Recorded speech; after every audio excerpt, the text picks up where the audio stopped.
మంది చేశారు. ఎట్టకేలకు ఏపీ వైద్య ఆరోగ్య శాఖ మేల్కొంది. 5 నెలల నుంచి తురకపాలెంలో మరణ మృదంగం మోగిస్తూ ఉంటే ఆ వైరస్ ఏంటి అనేది కూడా నిర్ధారించలేకపోయారు. ఆ గ్రామానికి వెళ్ళి అసలు ఏం జరుగుతుందో కూడా తెలుసుకునేటువంటి ప్రయత్నం చేయలేకపోయారు. తీరా ఇప్పుడు అంతుపట్టినటువంటి వైరస్ కారణంగా పదుల సంఖ్యలో పిట్టల్లా రాలిపోతూ ఉంటే జనం ఇప్పుడు ప్రత్యేక బృందాలని పంపించి ఆ వైరస్ ఏందో తెలుసుకునేటువంటి ప్రయత్నం చేస్తూ ఉన్నారు. దీనికి కారణం ఏంటంటే మీడియాలో వచ్చింది ఈ న్యూస్, అందుకు ఇప్పుడు కదులుతూ ఉన్నారు. ఇప్పుడు తెలంగాణలో కూడా అదే పరిస్థితి. తెలంగాణలో మంచం పట్టినటువంటి రోగుల సంఖ్య పెరిగిపోతుంది రోజు రోజుకి. అవి సీజనల్గా వచ్చేటువంటి వ్యాధుల, వైరల్ జ్వరాల తెలియదు.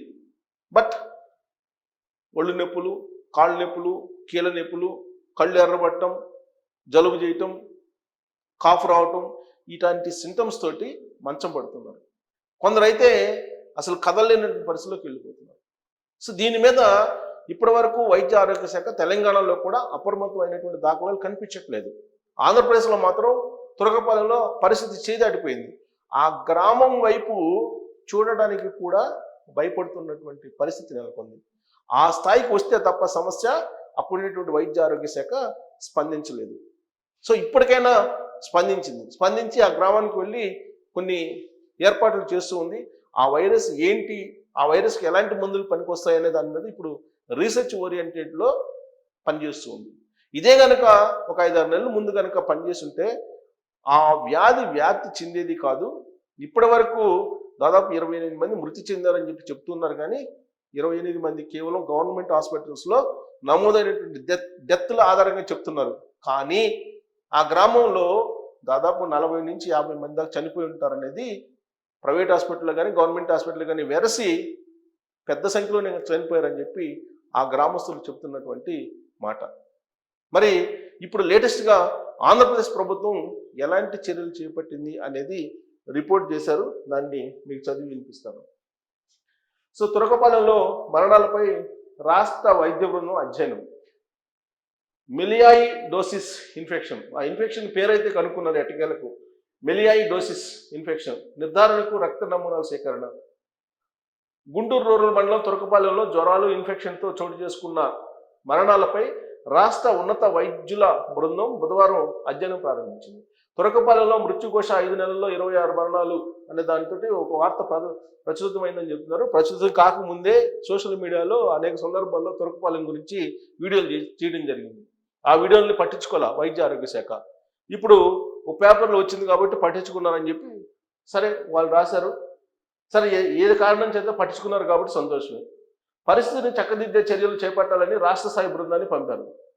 వైద్య విద్యా సంచాలకులు డాక్టర్ జి రఘునందన్ ఆధ్వర్యంలో Guntur GGH superintendent doctor Ramana, వైద్య కళాశాల principal doctor Sundarachari, DMHO doctor Vijayalakshmi, వైద్య నిపుణులు కళ్యాణ్ తదితరులు బృందం బుధవారం తురకపాలెం వచ్చింది.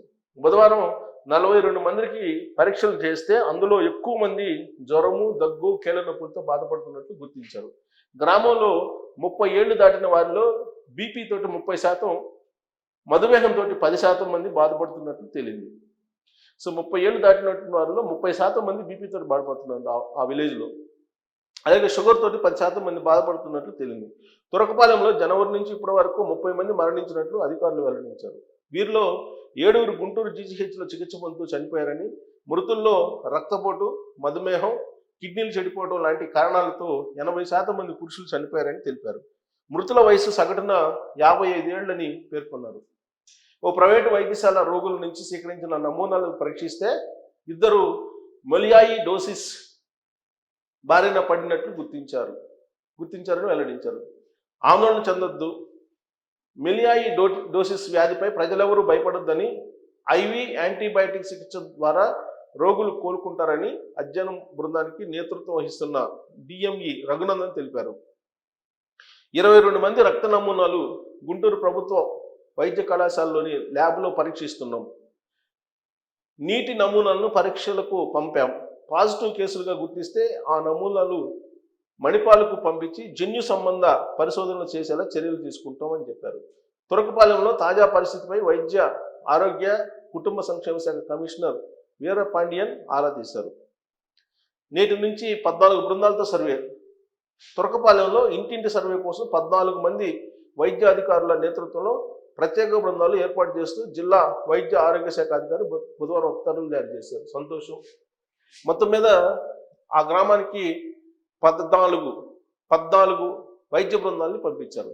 ఈ 14 వైద్య బృందాలు అక్కడ ప్రజలకు సంబంధించిన రక్త నమూనాలను తీసుకొని పరిశీలించి అక్కడ ఏం జరుగుతుంది, అన్ని మరణాలు ఎందుకు సంభవించాయని చెప్పి పరిశీలించబోతున్నారు. ఇప్పుడు మరణాలు సంభవించి పరిస్థితి చేయి దాటిపోతున్నటువంటి క్రమంలో, ఎందుకంటే ఆ విలేజ్కి వెళ్ళేదానికే భయపడుతున్నారు జనాలు, ఎవరు వెళ్ళట్లా. ఈ మధ్యకాలంలో రాకపోకలు లేకుండా ఆగిపోయాయి. కరోనా తొలి రోజుల్లో ఏ విధంగా అయితే మొత్తం బ్లాక్ చేసేవాళ్ళు, కరోనా వచ్చినటువంటి ప్రాంతంలో రెడ్ జోన్ కింద అనౌన్స్ చేసి ఆ తరహాలో తురకపాలెం మారింది. ఇప్పుడు రక్త నమూనాల్ని సేకరిస్తున్నారు. ఇది కంట్రోల్ అయ్యేటువంటి వ్యాధి అని చెప్పి చెప్తున్నారు. ప్రాథమికంగా భయపడాల్సిన అవసరం లేదు అని చెప్పి చెప్తున్నారు వైద్యులు అయితే. కాకపోతే ఆ ఫ్లూయిడ్ ద్వారా కంట్రోల్ చేయొచ్చు అని చెప్పి చెప్తున్నప్పటికీ అక్కడ ఉన్నటువంటి పరిస్థితి అయితే ప్రస్తుతానికి అదుపులో లేదు అని చెప్పి తెలుస్తూ ఉంది. రోగుల సంఖ్య కూడా ఎక్కువగా ఉందని చెప్పి తెలుస్తూ ఉంది. వైద్య ఆరోగ్య శాఖ అయితే ఇప్పుడు అక్కడ ప్రత్యేకమైన నిఘాను పెట్టింది. ఈ తురకపాలెం ఇష్యూ మీదనే నేను 2-3 వీడియోలు చేశాను. ఎందుకంటే అక్కడ గత ఏడాది కూడా వేరే ప్రాంతంలో, తురకపాలెం కాదు గుంటూరులోనే వేరే ప్రాంతంలో ఇలాంటి జ్వరాలు, కీళ్ళ నొప్పులు తోటి మంచం పట్టినటువంటి వాళ్ళు చాలామంది ఉన్నారు. అందుకే అప్పట్లో వీడియో కూడా చేశాను. దీని మీద మళ్ళా ఇప్పుడు తురకపాలెం ఇష్యూ మీద నేను చేసిన తర్వాత అనేక మంది ఈ వీడియో చూసిన తర్వాత మీకు ఈ ఈ వ్యాధి గురించి తెలుసా, మీరు ఇలాంటి వీడియోలు ఎందుకు చేస్తారు అని చెప్పి అంటున్నారు. ప్రజాహితం కోసం, సమాజ హితం కోసం ఖచ్చితంగా ఏ ఇష్యూ మీదైనా మనం వీడియోలు చేయొచ్చు. ఎందుకంటే జర్నలిస్ట్ అంటే మీరేదో పాతకాలం లాగా ఒక సంచి తగిలించుకొని ఒక పెన్ను పట్టుకొని ఆకాశం వైపు చూస్తూ లేదా సముద్రం వైపు చూస్తూ పేపర్లు రాసుకునే పరిస్థితి కాదు ఇవాళ. వేగంగా మారుతున్నటువంటి సమాజంలో ప్రతి అంశం మీద all of jack none of master అంటారు జర్నలిస్ట్ అంటే. ఇది ప్రాథమికంగా జర్నలిజం కాలేజీలో చెప్పేది. అంటే అన్ని విషయాల మీద అవగాహన ఉంటుంది, అవగాహన పెంచుకుంటారు, బట్ దేంట్లో మాస్టర్స్ కాదు. అందుకే నేను నిన్న ఆ వ్యాధి వచ్చిన తర్వాత సూడోమోనాసిస్ అనేటువంటి ఒక వైరస్ ఉంది, దాని తాలూకు ఒక వేరియంట్ అయి ఉండొచ్చు అనేటువంటి విషయాన్ని అనుమానిస్తున్నారు వైద్యులు. అది అయితే గనక ఇప్పటివరకు మెడిసిన్స్ లేవు, దానికి యాంటీబయాటిక్స్ వాడుతూ ఉంటారు. అది దైవ అనుకూలంగా సహకరిస్తేనేమో ఆ వ్యాధి తగ్గుతుంది, లేకపోతే తగ్గదు. అదైతే కనుక ఇది వైద్యులు చెప్పిన మాట. నేను అదే చెప్పాను. దాని మీద అనేక మంది మీకు సూడోమోనాస్ అంటే తెలుసా, లేకపోతే వైద్యం అంటే తెలుసా అనేది కూడా కొన్ని కామెంట్లు కూడా చేశారు. సమాజ హితం కోసం, ప్రజాహితం కోసం, ప్రజా శ్రేయస్సు కోసం ఖచ్చితంగా వీడియోలు చేస్తాం. ఇప్పుడు ఇది పేపర్లో రాలేదు, అంతకు ముందే వీడియోలు చేసాం మేము, నిన్న మళ్ళీ చేసాం. కాకపోతే పేపర్ క్లిప్పింగ్ని మేము ఎందుకు చూపిస్తున్నామని అంటే అక్కడ అథెంటికేటింగ్గా ఉండేదానికి చూపిస్తున్నాం. మేమే కాదు, పేపర్లు కూడా గగ్గోలు పెడుతున్నాయి కానీ పట్టించుకోవట్లేదు అనేటువంటి విషయాన్ని చెప్పే ప్రయత్నంలో భాగంగానే ఆ పేపర్ క్లిప్పింగ్ చూపిస్తున్నాం.